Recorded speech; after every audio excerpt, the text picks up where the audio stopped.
Hey everyone, during this video I'm going to give you an insight about what got me into art and kind of what keeps me going.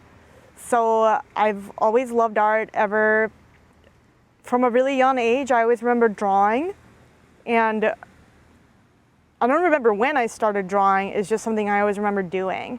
And then as I got older and I was in grade school, I remember getting a lot of positive feedback from my teacher and my classmates about my art. And we were lucky in the elementary school I went to. We had teaching artists come in and do things like ceramics with us. We had an art teacher, and also when we didn't have an art teacher, my third grade teacher had actually, along with her teaching license, had gotten an art degree, so she taught us art. And I remember getting a lot of positive feedback.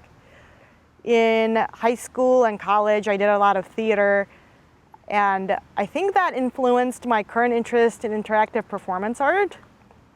And I was always very interested in public art because I became friends with a local artist when I was in high school named Denise Tenen.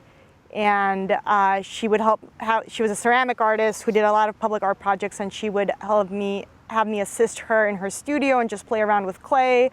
And even though I don't work with clay now, I have in the past, it's still something that really influenced me. When I went to college, I studied art history and studied visual art, but I had the opportunity to design sound for theater, build sets, and even write plays. So that kind of really was the foundation of my interdisciplinary practice, being able to go through a lot of art media and kind of flow seamlessly between different ways of working. And the thing that's really cool about theater is that it's extremely collaborative, which right now, since I work with communities and other artists, is a really important part of my practice.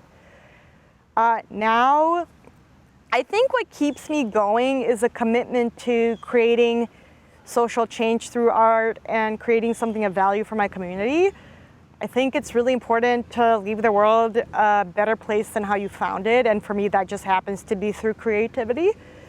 I work at the North Carolina Museum of Art, where I work with teen and college audiences, and I find that age group really inspiring and motivated, so that gives me a lot of life.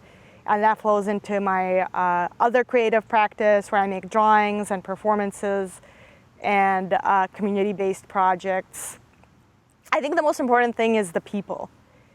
It's a great way for me to connect with people and see kind of their joy in response to what I'm doing for them, just bringing some happiness to people's lives.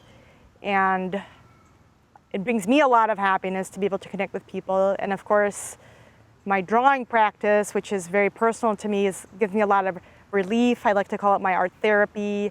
Sometimes I draw just in my personal sketchbook and make drawings I don't show to anyone, but I try to do that just to feel relaxed and reflect on whatever is happening in my life.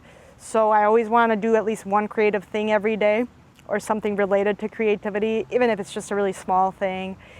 And I feel like art is all around me in my job, and I have a studio at home, and my friends and family and partner are really supportive of my art practice. So I feel like it's just a very holistic part of my life. So thank you for listening and learning a little bit more about my art practice.